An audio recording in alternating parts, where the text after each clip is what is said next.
Greetings, programs, and welcome to Call of Duty Infinite Warfare Zombies. Now, I know what you're thinking. Infinite Warfare in 2026? This game came out almost 10 years ago and you're still playing this garbage? Well, this garbage happens to be my favorite Call of Duty game, and after almost 10 years of it being out, I finally, for the first time ever, completed the Zombies in Spaceland Easter egg.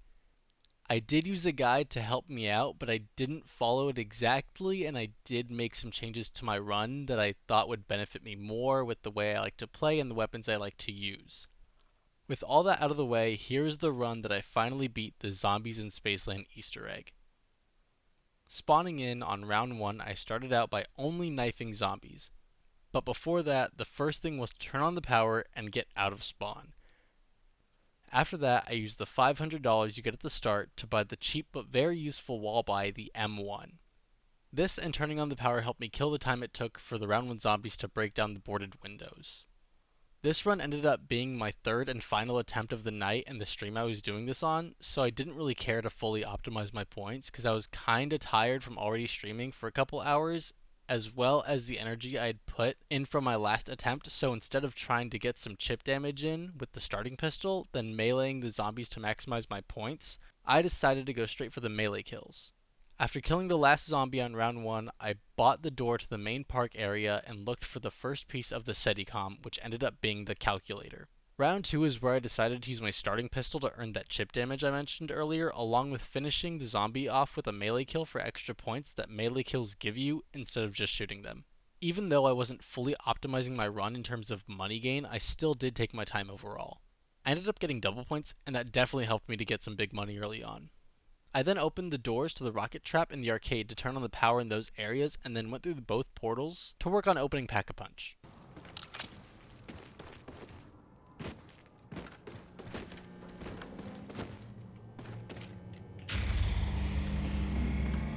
Let there be light.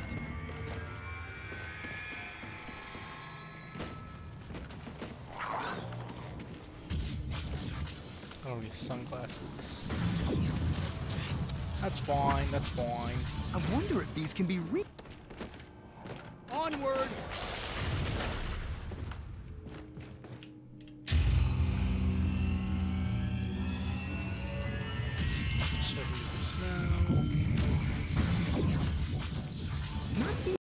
I also used this chance to farm 750 tickets in the arcade. 300 were for the gold teeth at the prize counter, another 300 for the arcane core outside of the arcade, and an extra 150 just in case I needed to grab the ammo refill also at the prize counter in the arcade. Side note, there was a run I did during another stream where I learned the importance of the ammo refill because grabbing it somewhat helped me get as far as I did in those runs even though I wasn't successful in beating the Easter egg. After grabbing the needed tickets and items, I finished off the last zombie and moved on to round 4. The last zombie on round 3 dropped some glasses too, so that was nice to have those so I could start working on the battery for the wonder weapon. I chose to go after the Discord even though it might not be the most optimal wonder weapon to grab on the map, but it is my personal favorite and was also the most useful for the way I went about beating the Easter egg. Now that I flipped the round, I could start earning some big bucks to open up some of the other important doors to get closer to opening Pack-a-Punch, as well as collecting the last piece of the SETICOM. I technically had 2 of the 3 parts already. I forgot to check the spot that the umbrella spawned in, but I later went back to see if it was there and I grabbed it. After using my ability cards in collaboration with each other, this helped to get as much money as I could early on by getting collaterals on the zombies. I then opened up some of the other doors in the park to get to where I needed to. First, I opened up the door at the back of the arcade so I could get to the prize machine to put my red coin in there, as well as be able to get to the bumper cars in case that would be one of the defense locations for the SETICOM. I then opened up the door to Polar Peak, turned on the power, and went through the portal. Destiny away.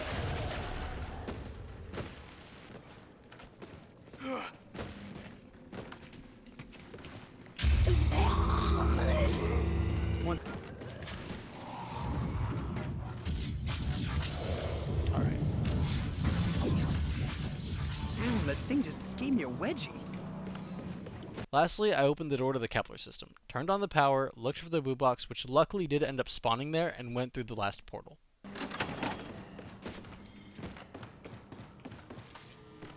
I feel like I'm on a mission for Flag, working with Michael Knight.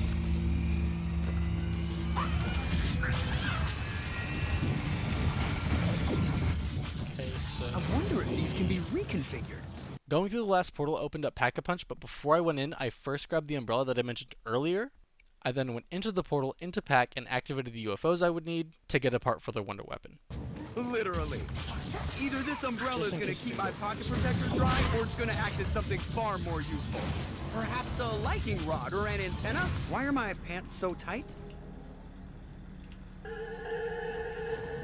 I didn't have enough money at the time to actually pack my starting pistol, so I used the rest of my scope dollars ability combined with my Deadeye to get my money up so I could pack my pistol. Round 6 was my clown round, and I normally wouldn't use my packed pistol unless it was for the defense step, but I ended up using it anyway because I knew that at the end of the clown round I'd get a max ammo. I then dropped off my second coin that I got into the prize machine at the back of the arcade. What do you want us to do?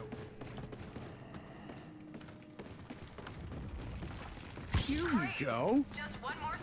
While I was there, I decided to hoard up the zombies and use the trap to make some more progress on getting the Discord Wonder Weapon. After that, I went to look for David Hasselhoff so I could get the built SETICOM from him, then picked up the Bomb Stoppers perk to help with said steps. I started looking for the first defense location for the satellite when I remembered I had the glasses and hadn't used them to work on getting the battery for the Discord. I then went around the map and looked for the prompt for the satellite defense and the targets for the battery. SETICOM to be in the lobby. Gotta check this one. Toss these bad boys on. Whoa! It's like I traveled back to the 50s.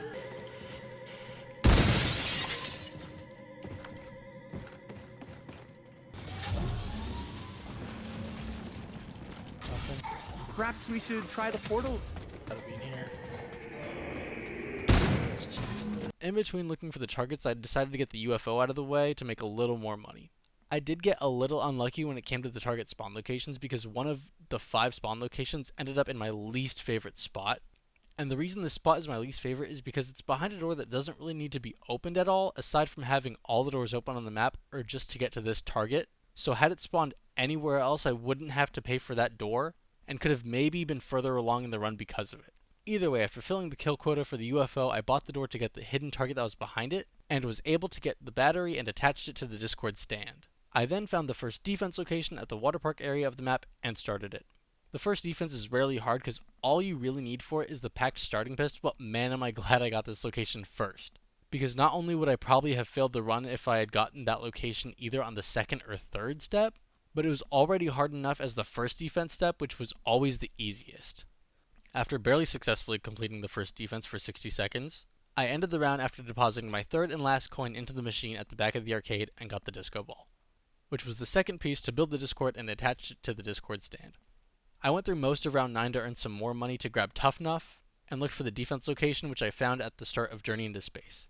I grabbed a boombox that I had been crafting at the prize machine and spawned to help me out with the step due to the second defense being 90 seconds instead of 60 like the first one.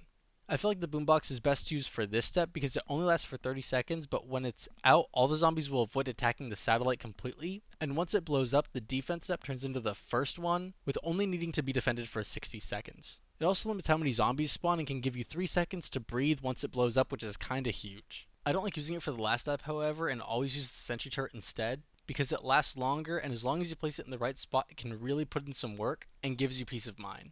If I'm able to, I might even use the sentry for the second step, but if I don't get the right coins to drop, then I'd rather save it for the last step. But this run, I ended up using both the boombox and the turret for the defense steps, which I'm pretty glad it turned out this way, because personally, I think the boombox is super fun.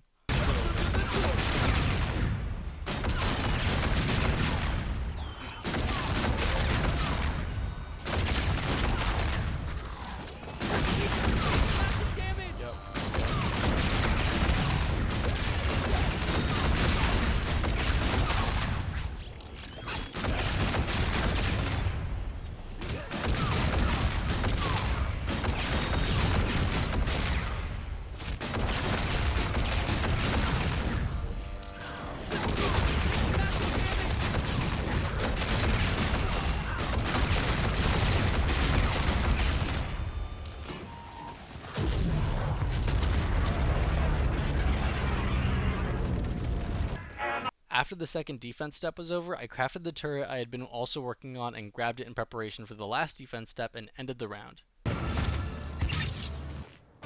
Round 10 wasn't too difficult. I killed zombies, racked up some money, looked for the last defense location, bought more perks, and mentally prepared for the SETI one last time. However, this round I did switch something up because this round I was going to fail the SETI step. on purpose. The reason for this was because I hadn't got a brute on round 10 and I didn't want to wait another round or two to get one. The reason the brute is so important is because there's a big alligator crocodile thing in the Kepler part of the park, and when you run under it, a timer starts, and when the timer ends, the top part of the mouth comes down and crushes anything caught in it, that is, except for the brute. When the brute gets caught in the crush, it will actually hold the mouth open and the teeth of the crocodile will break. And that's where those gold teeth that we got from the arcade so long ago come into play. When you replace the crocodile's missing teeth with the gold ones, a door opens and you can shoot certain targets with a gun that has an element attached to it, which is what I attached to the arcane core at the end of my gun when we did the UFO step. When you shoot the right target, you get a crystal, which is the last piece you need to make the wonder weapon. So to recap, we need a brute in order to get the last piece for the wonder weapon, which will not only help to defeat the boss, but will also help to defend the satellite in the last defense step. Now with all that said and done, I craft the Discord but wait one more round so I can grab one last perk, Quickies, and for me this perk is crucial to successfully defending the satellite, but before I do that I go find where the Hoff moved to so I can grab a new one since the other one was destroyed. I will also say it is nice that when you fail the second or third defense step you can just try again and not have to start all over. Round 11 ended up being a clown round, so I just went through it and ended up getting the last perk and doing the last defense step on round 12. Before I did the defense however, I made sure to stop by the arcade to switch out my rifle for the wonder weapon and then made my way down to the underground backrooms area to start the 122nd satellite defense. I put the SETI down and right after placed the turret I was carrying. This is where I locked the fuck in. I didn't say a word for the whole 2 minutes. I was so focused. The turret was putting in crazy work and although it didn't look like it, so was I. I'll take a minute here to explain why I like using the Discord instead of any of the other wonder weapons. So what the Discord does is it almost acts like a reusable portable boombox. It makes whatever zombie that gets hit with it do a windmill and does damage to and takes care of the zombies that run into it. Because of this, I feel like it's the best wonder weapon for crowd control, and when used in the right spots, can basically act as a wall and almost stop anything from getting through until the animation is done. The other wonder weapons do this too in a sort of way, but I think the Discord does it best, and when you need a little extra security for crowd control, the pack starting pistol, the Discord, and the turret are my go-to for the last defense step. It really shows too, since this was how I was able to succeed at defending the SETICOM for 2 minutes.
Now that I've successfully defended the satellite 3 times, it's time to take it back to the Hoff, but before I do that, I make sure to reload both my weapons, grab the max ammo, and put the Discord back because I need to save the ammo for the boss fight. I also, however, want to save my pistol ammo for the boss fight too, so in the meantime, I grab my favorite wall buy from the arcade, and I'll be using that to go through the next couple rounds. Once I give the SETI to the Hoff, I have to wait a couple rounds and go through them, so that's what I do.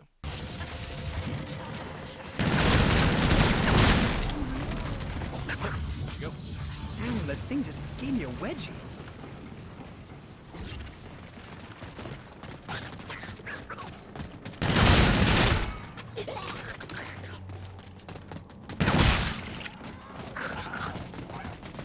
Crap.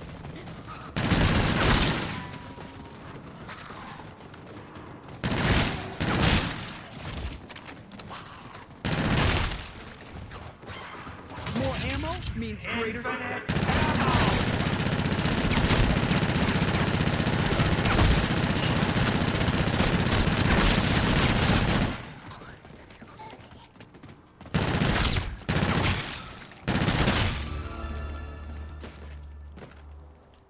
I suppose there's no time to sort by caliber.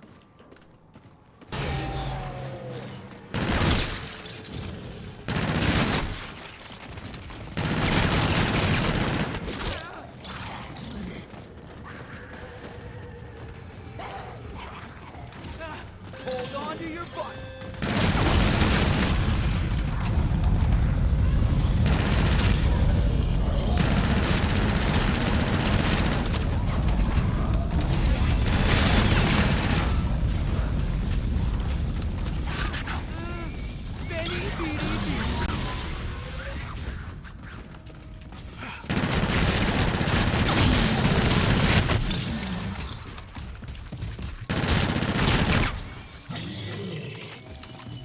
It can't hurt me, right?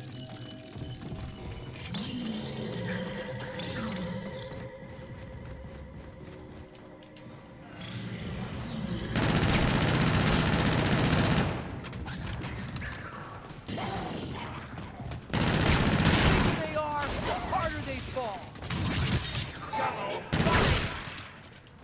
No, no, no! It's all wrong. You aren't supposed to kill the brute. We'll have wardrobe prep another, so we can get it right next time.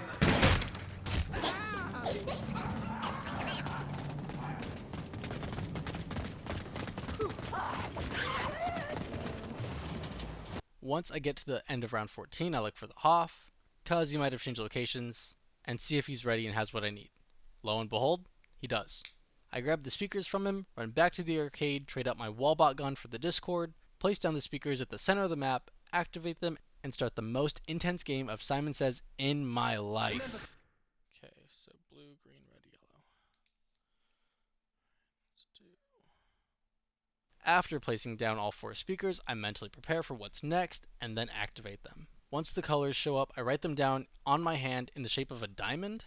I wait for the UFO in the middle to flash the order of colors and activate the corresponding colors on each speaker in the same sequence. Simon Says. Now, I've had a lot of trouble in the past with this step, and would always mess up the input on the speakers because I didn't realize that you need to fully stop for a second to activate them, which is what I ended up putting to the test in this run. Also, if I had failed to activate the speakers in order or not fast enough, then a brute would have spawned, which has happened to me during some other attempts, but thankfully that didn't happen here.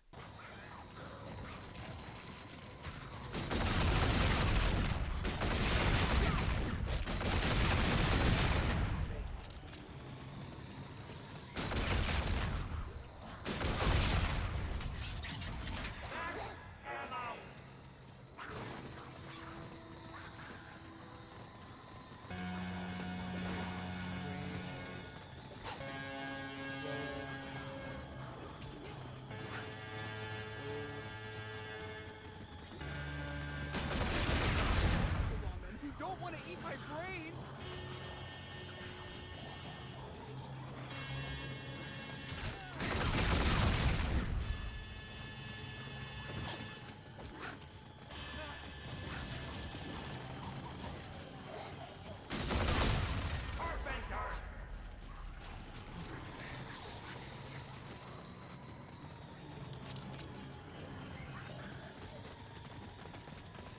We need to seal this place up.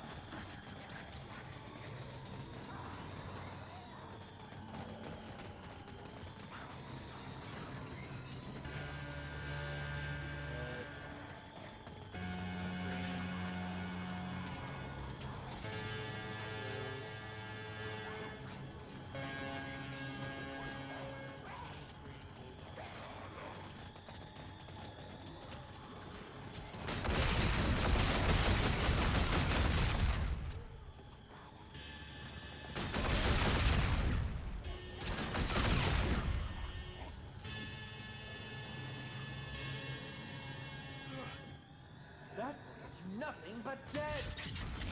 After completing the Simon Says 3 times, I had to kill all of the clowns that spawned in, and once that was done, it was finally time for me to face, for the first time ever, the big bad alien.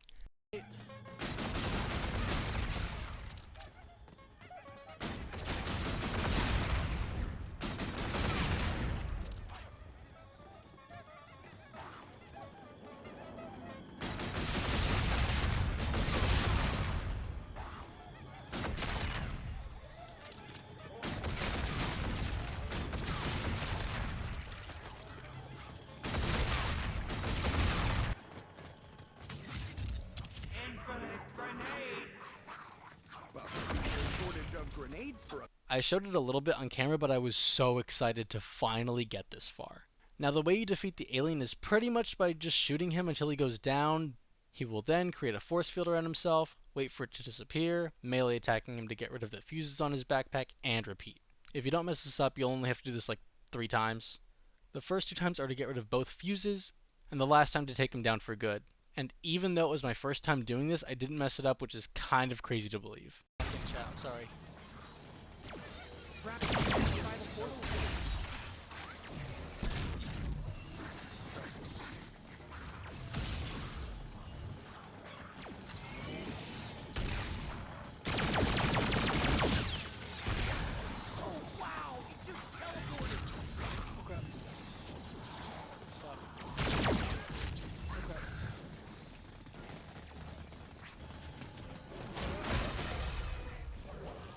We should try that fate and fortune card.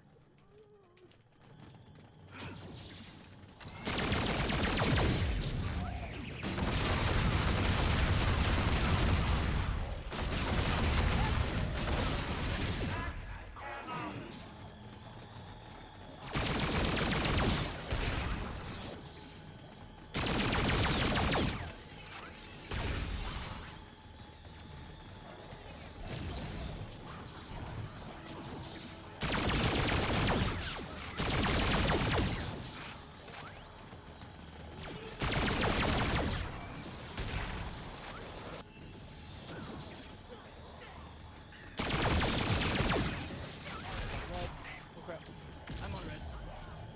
Awesome. Holy shit.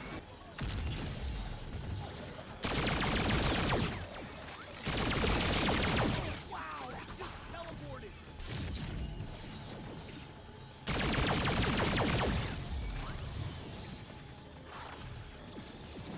I guess I don't need to be like...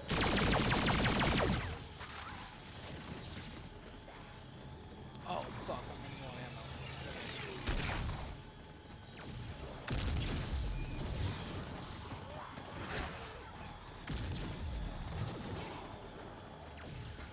I did at some point run out of ammo for my wonder weapon, but was able to get a max ammo, which I think is a mechanic for the boss fight, so people are able to beat the alien without having to worry too much about running out. When I was looking at guides for this Easter egg to remember how to do it, they said that you have to melee him on the back to get rid of the fuses, but I think as long as you just melee him while his shield is down, then you should be able to get rid of it, which I think I did one time. But the guides also said that the alien was only able to be damaged by weapons of rock, which are the wonder weapons, but I feel like I remember seeing people do the boss fight and still be able to damage him without them. Maybe the weapons had arcane cores with the elemental upgrades, and those also counted as weapons of rock, but I didn't really test my game theory in this run.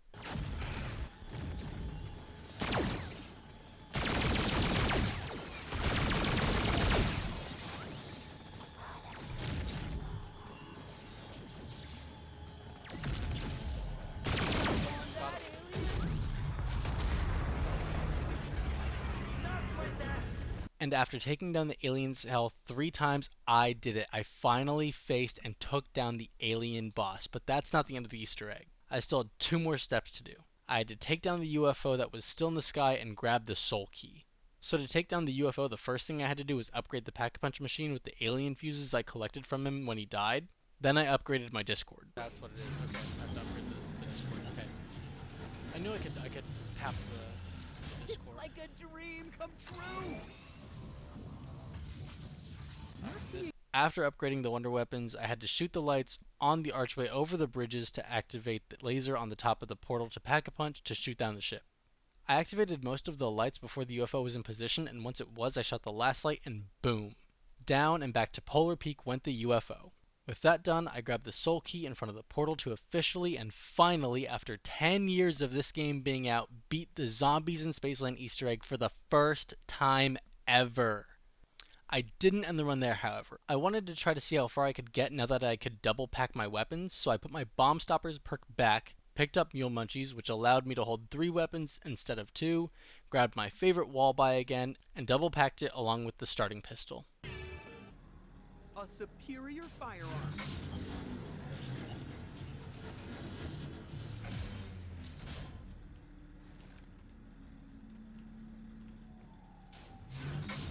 Yeah, I got time.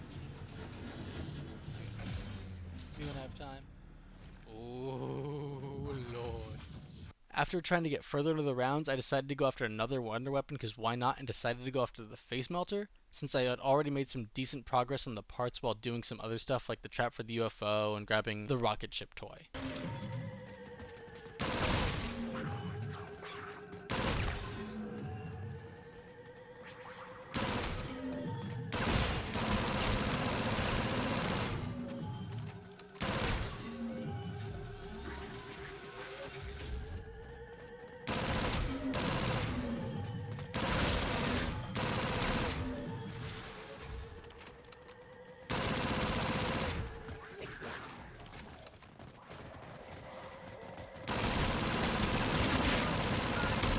We're on to something, guys. Guys, I've just recovered a blue protoplasm.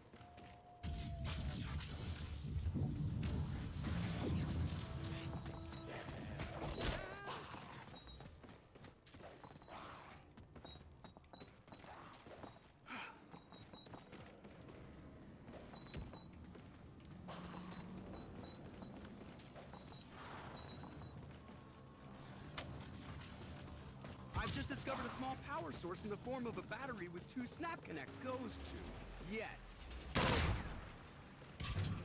I've recovered what looks to be a small piece of blue.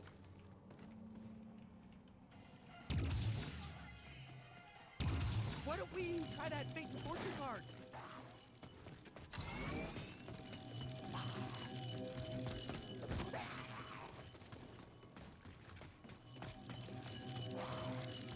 This one is special. I would then replace my starting pistol with it, and then make the decision to try and triple wield 3 wonder weapons. This didn't end up going so well and turned out to be my downfall. This was because while trying to collect zombie souls for the UFO and Kepler, the round switched over to 24 and a brute ended up spawning almost right in front of me and caused me to be sandwiched between it and the horde that spawned in and was chasing behind me. After that, the rest was history, and a little bit later I would end the stream. Not the exact tempo.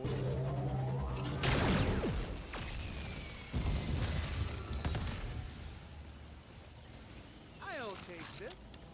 Be wrong.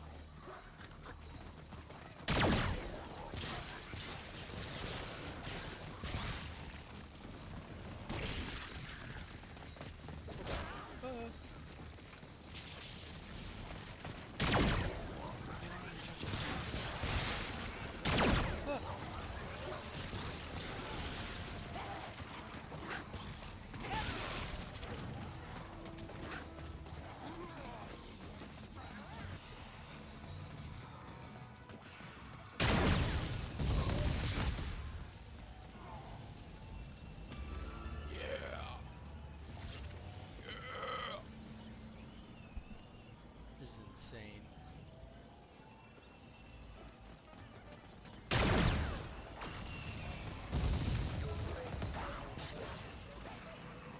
I'm only gonna be. Oh yeah yeah. Oh, wow, we're living in.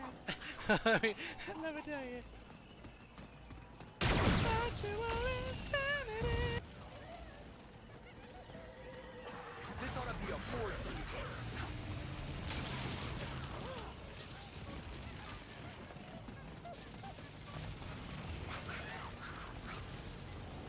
Can I die in this? I just gonna slow down.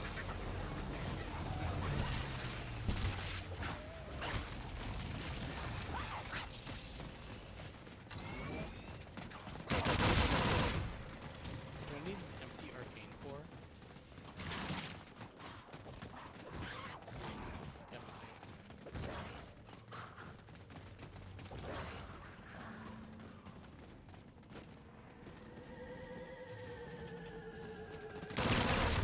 Yeah, we can do.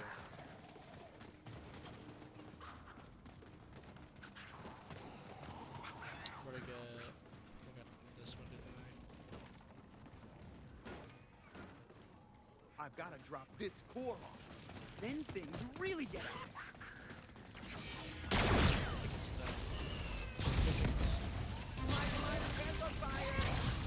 Cars, no land.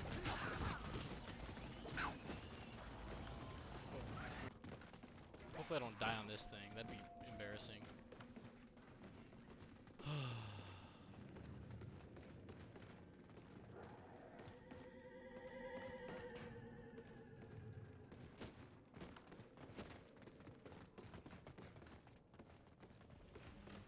for a wild ride?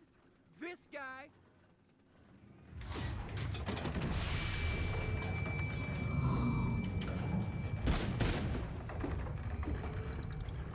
Let's do it.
Oh, plenty of tickets, baby.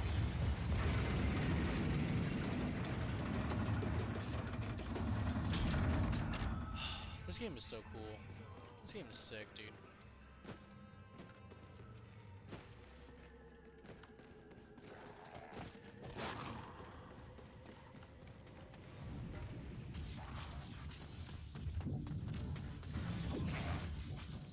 I wonder if these can be reconfigured.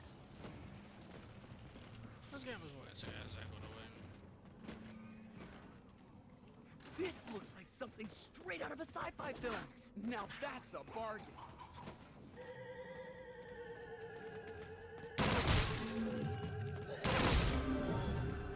I'll take this.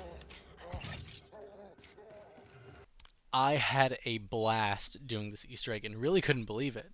After playing this map so many times back in the day on console and playing again on my PC, I was finally able to do it. There are plenty of Call of Duty games out there and plenty of zombies maps, and although Infinite Warfare, its zombies mode, and the Zombies in Spaceland map may not be the best game and map in the series, they are both hands down my favorite. Infinite Warfare was the second Call of Duty game I ever owned and played consistently. The first COD I owned was Black Ops 3, and that was where I started to learn how to play shooters. But IW was the first shooter I was good at, since what I learned from Black Ops 3 only improved and translated over. It also really showed how far I had come in terms of gaming skill, and for that it will always have a special place in my heart and may possibly remain my favorite COD of all time. As for the zombies mode, I mean, it was love at first sight. When I played this map for the first time, I remember being at a point in my life where I thought the 80s was the coolest thing and wanted to know everything I could about them, so this map just felt right and hit the spot every time I played it. The soundtrack, although being turned off for the stream and this video, is phenomenal. I love hearing the songs play when I'm either at work or in the car or really anywhere, aside from whenever I'm in control of the music, because it can be a little bit much, and some of the songs are definitely overplayed. But whenever the songs are played and I'm not in control of the music, I just start thinking about all the times I was running around this map and listening to it. The visual and physical settings are great too, with all the neon everywhere as well as the space-themed theme park. David Hasselhoff is also a great addition, especially whenever the Knight Rider stuff like the song is playing and Neil changes into Kit. I will always love it. I love the look of the Alien 2 as well as the UFO, just giving off those truly classic old school stereotypical sci-fi vibes that unfortunately not enough stuff has, and that I think should be in more things. The wonder weapons are just so cool and fun, the way they make the zombies explode, dance, and fly in the air. All around, I just love everything about this map, and I'm so excited that I finally beat it after all these years. The Zombies in Spaceland map aside, I want to say that the story that the Zombies mode in this game tells, with it being about actors trapped in and going through all these movies and having to escape them, it's super fun and leads to some pretty interesting maps that you wouldn't normally get with the normal zombie stuff, since that's an entirely different story with its own laundry list of lore. My second favorite map in this game is Attack of the Radioactive Thing, and I will definitely be trying to beat that map next, although I'm not sure when. I also want to beat Raven the Redwoods because that map is also pretty cool. Those three aside, I didn't really play Shaolin Shuffle or Beast from Beyond back in the day, and I have less of a connection to those maps, so I'm not sure if I'll be trying to beat those two, but we'll see. If I do, then I might even try to go after Director's Cut, but for now the plan is Radioactive Thing and Rave when I get the chance, because there are plenty of other things that I'd like to post and share, as well as show what I'm doing or want to do. So until then, thank you so much for watching. Subscribe and like if you like this video and want to see more stuff from me. Leave a comment, maybe like what you want to see me do next, because I'm totally open to trying to beat the other zombies maps, especially the older ones. But until then, I'll see you later, program. End of line.